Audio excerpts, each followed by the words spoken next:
For about the last week now, I've just been sitting here stewing, just letting some juices marinate in my old noodle up here, as I've realized just how dangerous it is to have an argument in the real world in these days. I remember growing up, usually if you started beefing with someone, like you're insulting each other, like, hey, stupid face, are you looking for moron town? It's that way, idiot. That would be letting bygones be bygones. Maybe they sigh and insult you back and you go about your separate ways. Or if the stars align and someone's real heated, they get real steamy, maybe you shove each other and a couple of wet noodle punches are thrown, just some really low calorie knuckle sandwiches. But at the end of the day, both people walk away all right, and that's the end of it. I don't think that's the case anymore. Every single day now, I'm reading about how a very trivial argument or disagreement over something minor leads to somebody in a coffin. Just an absolute body bag over fucking nothing. I talked about this recently because I made a video on my second channel. I've been making a lot of content exclusive to the second channel, like I said I would. And I covered a story that was really like beyond pathetic and sad. It was about a man who murdered an 18-year-old because that kid had responded to his Facebook post with a laughing emoji. I couldn't even imagine the mentality of an unhinged lunatic that felt that that was an appropriate response to that kind of meaningless nonsense.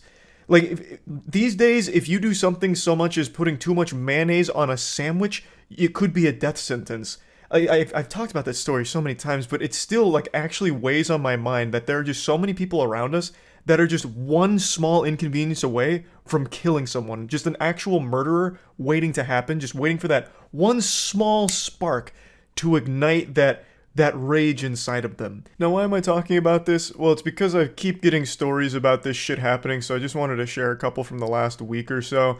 Yesterday, I shared some good, positive things going on in the world, so I figured today it's time to counterbalance that with some horrible shit that's happening. So, I mentioned the laughing emoji murderer. I'm just going to show you pieces from that video I already made covering it, and then getting into the other ones I wanted to talk about.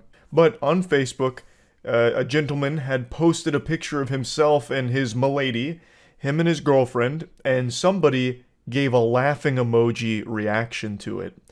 And for that, he murdered them. When I went over this on stream, chat started saying L. Joe Dirt, because, I mean, his mugshot here makes him look like Joe Dirte. This fucking inbred loser looks illiterate, but somehow he was able to actually start talking to the victim on Facebook. I guess in between whippets, he started responding to the guy who wrote the laughing emoji, who, posted the laughing emoji, which this guy took as him dropping the gauntlet and challenging his honor. So he starts poking him a little bit, trying to get some bread, huh? And shit, I don't know, you the one on my dock. Which I think he means dick. The fuck you even react to my shit for anyways? I'm ready though. Which is just such an unbelievably insane response. You're reacting to my shit? Okay, well I stay ready. Huh? When and where? When and where? You have the laughing emoji here? Prepare to die, bitch. Eventually the two agreed to meet up at a park to fight, where Watkins fatally shot them. This was mind-blowing to me that the victim would even agree to meet up with this fucking maniac. I don't know what he was expecting to happen there, some kind of honorable knight's code like fisticuffs. Like, we're gonna settle this like some pugilistic men from back in the day with our fists. Let our knuckle sandwiches do the talking. Surely this fucking weirdo on Facebook isn't gonna do anything sketchy or fishy. I don't know why he would agree to meet up at a park to fight about it. But yeah, they go to the park to fight it out, where Watkins and friends end up shooting, which kills the 18-year-old and also injures another woman. So I guess it turned into like a big shootout almost, where a lot of shots were fired. So not only was Tanner Watkins arrested for murder, but another person named Caleb Ramses was as well. All of this over a laughing emoji used on Facebook.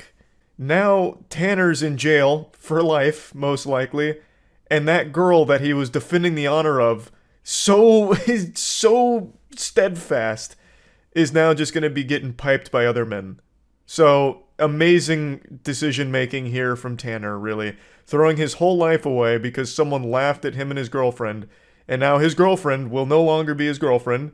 She is going to find another man while he rots in prison for the rest of his fucking life for killing a man over a laughing emoji. It doesn't get more pathetic than that. I promise you, Tanner did not have the last laugh here. He became an even bigger joke that now everyone's dropping laughing emojis on because he ruined his whole fucking life over nothing. And of course, it's also important we talk about Caleb Ramsey here, who also threw his life away because his friend had a laughing emoji dropped on him. So this guy is an even bigger cuck somehow.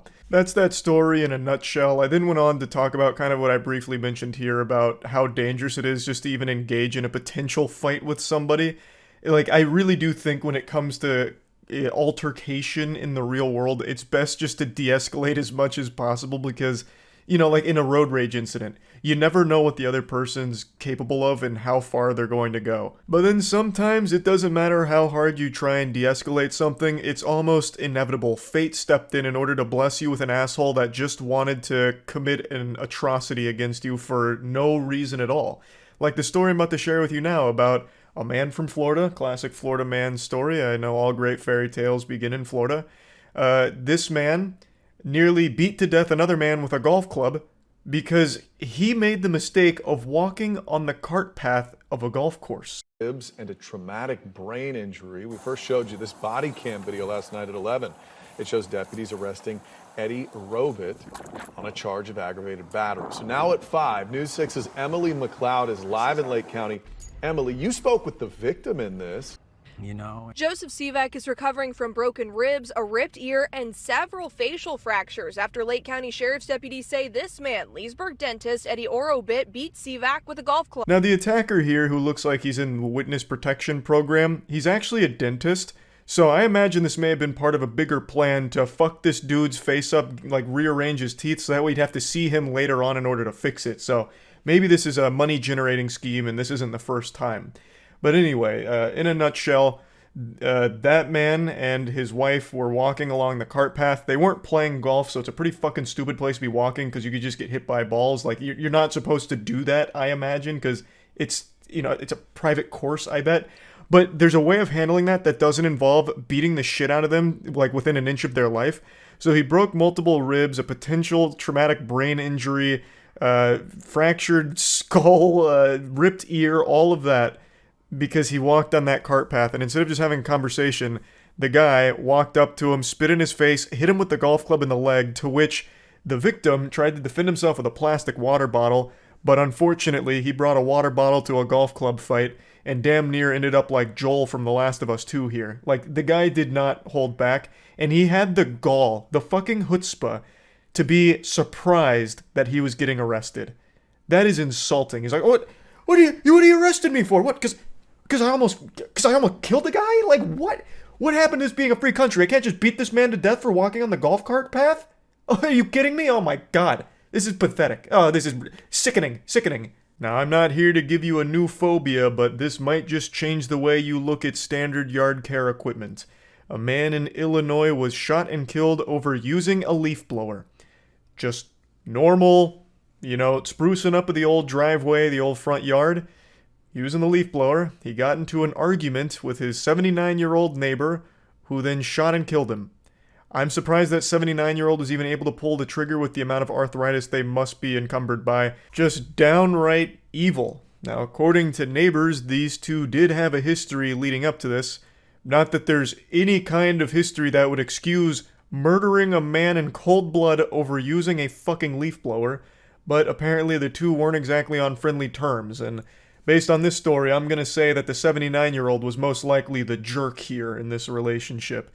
What an unbelievable piece of shit. I've seen quite a few more over the last week, but I'm only going to show you one more story here, and the reason I want to bring this one up is because in situations where there's like an argument that was filmed or a fight that broke out and something happens, I see a lot of people on Twitter saying, how did no one step in and get in the middle of this and stop this bad thing from happening, or like do something to protect everyone? And like, I don't think this is necessarily a bad take or anything. Like, it's noble. Like, you want to see the good in people, that someone would be a fucking anime hero and step up and put the kibosh on everything like a fucking saint. Everyone simmers down and everyone shakes hands and walks away. But the reality of the situation is that doesn't always happen. Usually, when someone tries to intervene in a situation that's escalated, like in an argument, they usually end up being a victim as well. So, in the case of this story I'm about to show you, a couple was arguing at a restaurant, someone tried to calm them down, and was fucking shot for it. An early morning shooting in Hollywood. Police say a man and woman were arguing near the El Compadre restaurant on Sunset Boulevard just after 2:30 this morning. Another man tried to intervene and then was shot by that man who was having the argument. Well, the suspect then took off. The victim was taken to the hospital, and no word yet tonight on his condition. There is a real justifiable fear from bystanders that are watching an argument escalate or a situation or fight break out for why they don't intervene and put themselves in danger there, because it could come at the cost of their life, getting shot or some horrible shit like that. So it's just it's a fucking lose-lose situation most of the time. It's fucking scary. I just wanted to talk about this a little bit because I keep seeing these stories. Again, I don't know if this is just so much access to information, so you're just inundated with all of the most awful stories all the time, or if there really is just an increase in the frequency of these deadly, violent shootings and killings over such small things. I don't really know. It could be either one. But I just wanted to talk about it a little bit. That's it. See ya.